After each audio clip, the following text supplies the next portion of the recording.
വിശുദ്ധ പൗലോസ് ലീഹ തിമോത്തിയോസിന് എഴുതിയ ഒന്നാം ലേഖനം 6-ാം അധ്യായം 1 മുതൽ 10 വരെയുള്ള തിരുവചനം. അടിമത്തത്തിൻ്റെ നുകത്തിൻ കീഴുള്ളവരെല്ലാം തങ്ങളുടെ യജമാനന്മാർ എല്ലാ ബഹുമാനങ്ങൾക്കും അർഹരാണെന്ന് ധരിക്കണം. അങ്ങനെ ദൈവത്തിൻ്റെ നാമവും നമ്മുടെ പ്രബോധനവും അപമാനത്തിന് പാത്രമാകാതിരിക്കട്ടെ.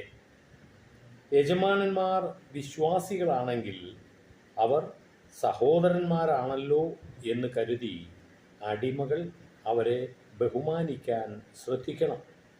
കൂടുതൽ മെച്ചപ്പെട്ട രീതിയിൽ സേവനം ചെയ്യുകയും വേണം. ഈ സേവനം ലഭിക്കുന്നവർ വിശ്വാസികളും പ്രിയപ്പെട്ടവരും ആണല്ലോ. ഇക്കാര്യങ്ങളാണ് നീ പഠിപ്പിക്കുകയും ഉത്ബോധിപ്പിക്കുകയും ചെയ്യേണ്ടത്.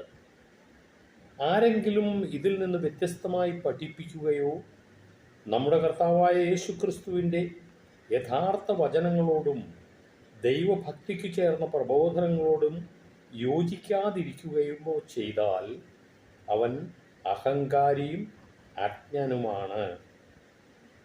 എല്ലാറ്റിനെയും ചോദ്യം ചെയ്യാനും വാക്കുകളെ ചൊല്ലി തർക്കിക്കാനുമുള്ള ദുർവാസനയ്ക്ക് വിധേയനാണ് അവൻ.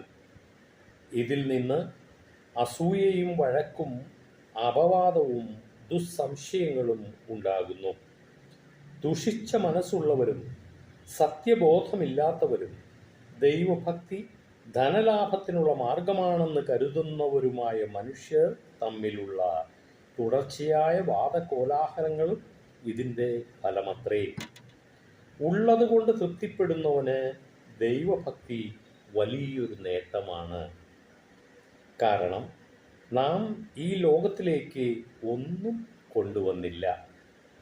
ഇവിടെ നിന്ന് ഒന്നും കൊണ്ടുപോകാനും നമുക്ക് സാധിക്കുകയില്ല. ഭക്ഷണവും വസ്ത്രവും ഉണ്ടെങ്കിൽ അതുകൊണ്ട് നമുക്ക് തൃപ്തിപ്പെടാം. ധനവാന്മാരാകണമെന്ന് ആഗ്രഹിക്കുന്നവർ പ്രലോഭനത്തിലും കെണിയിലും മനുഷ്യനെ അധപ്പതനത്തിലേക്കും നാശത്തിലേക്കും തള്ളിയിടുന്ന നിരവധി വ്യാമോഹങ്ങളിലും നിപതിക്കുന്നു. എന്തെന്നാൽ ധനമോഹമാണ് എല്ലാ തിന്മകളുടെയും അടിസ്ഥാന കാരണം. ധനമോഹത്തിലൂടെ പലരും വിശ്വാസത്തിൽ നിന്ന് വ്യതിചലിച്ചു പോകാനും ഒട്ടേറെ വ്യഥകളാൽ തങ്ങളെ തന്നെ മുറിപ്പെടുത്താനും ഇടയായിട്ടുണ്ട്. സ്നേഹമുള്ളവരെ, ഏതാനും കുറേ ദിവസങ്ങളായി സോഷ്യൽ മീഡിയയിൽ വളരെയേറെ പ്രചാരത്തിലിരിക്കുന്ന ഒരു വിഷയമാണല്ലോ മാരിയോ ജിജി ദമ്പതികളുടെ ഈ ദുരവസ്ഥ. ഏതാനും നാളുകൾക്ക് മുമ്പ് ഈ പറഞ്ഞ മാരിയോയുടെ ഒരു വീഡിയോ ഞാൻ കാണാനിടയായി.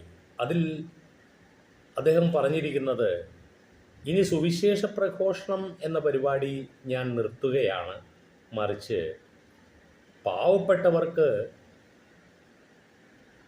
ഭവന നിർമ്മാണവും അതുപോലുള്ള ജനസേവന പ്രവർത്തനങ്ങളും മാത്രം നടത്തുവാൻ ആഗ്രഹിക്കുകയാണ് എന്ന്. അങ്ങനെ അദ്ദേഹം ഫിലോ കാലിയോ ഫൗണ്ടേഷൻ അല്ലെങ്കിൽ ട്രസ്റ്റ് രൂപപ്പെടുത്തുകയും ആ തരത്തിൽ സാമൂഹ്യ സേവനങ്ങൾ ആരംഭിക്കുകയും ചെയ്തു. അതിലൂടെ പ്രവർത്തനം വളരെ ഗംഭീരമായി നടത്തിക്കൊണ്ടിരുന്നു.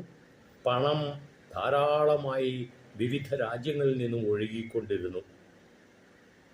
അവസാനം എന്താണ് സംഭവിച്ചതെന്ന് നാം ഇപ്പോൾ മനസ്സിലാക്കി കഴിഞ്ഞു. അതാണ് വിശുദ്ധ പൗലോസ് ലീഹ പറഞ്ഞത്, നിന്റെ യജമാനൻ, അതാണ് ഒരു ക്രിസ്തീയ വിശ്വാസിയുടെ യജമാനൻ, ദൈവമാണ്. യേശുവിൽ വിശ്വസിക്കുന്ന, യേശുവിനെ അനുഗമിക്കുന്ന ഏതൊരുത്തിൻ്റെയും യജമാനൻ ദൈവമാണ്. ആ ദൈവകൽപ്പനകളിൽ എന്തു പറഞ്ഞിരിക്കുന്നുവോ ഉള്ളതുകൊണ്ട് നീ തൃപ്തിപ്പെടൂ. നീ അധികം പണമുണ്ടാക്കി ഞാൻ ജനസേവനം ചെയ്തു കൊള്ളാം എന്ന് വ്യാമോഹിക്കുന്ന ധാരാളം പേരുണ്ട്. എനിക്കൊരു ലോട്ടറി കിട്ടിയാൽ ഞാൻ ഒരുപാട് പേർക്ക് വീട് വെച്ച് കൊടുക്കും, ഒരുപാട് പേരത് സഹായിക്കും എന്ന് പറയുന്ന ധാരാളം പേരുണ്ട്. ഇവരൊന്നും കയ്യിൽ 500 രൂപയുണ്ടെങ്കിൽ അതിൽ നിന്ന് 5 രൂപ മുടക്കി ഒരു സേവനം ചെയ്യുകയോ മറ്റുള്ളവരെ സഹായിക്കുകയോ ചെയ്യുകയില്ല. അപ്പോൾ നാം എന്താണ് മനസ്സിലാക്കേണ്ടത്? ഇവർക്ക് ധനമോഹമാണ് പ്രധാന ലക്ഷ്യം. ആ ധനമോഹം കൊണ്ടു ചെന്നെത്തിക്കുന്നതിന് വളരെ വ്യക്തമായ ഉദാഹരണമാണ് നാം ഇപ്പോൾ കണ്ടിരിക്കുന്നത്. അതുകൊണ്ട് നമുക്കും ആ ധനമോഹത്തിൽ നിന്നും വ്യതിചലിച്ചുകൊണ്ട് എല്ലാം ആ ദൈവത്തിലേക്ക് സമർപ്പിച്ചുകൊണ്ട് നമുക്ക് ആ യജമാനനെ കീഴ്പ്പെട്ട് ജീവിക്കാൻ പരിശ്രമിക്കാം. എല്ലാവർക്കും സമാധാനം സമൃദ്ധമാകട്ടെ എന്ന് ആശംസിക്കുന്നു.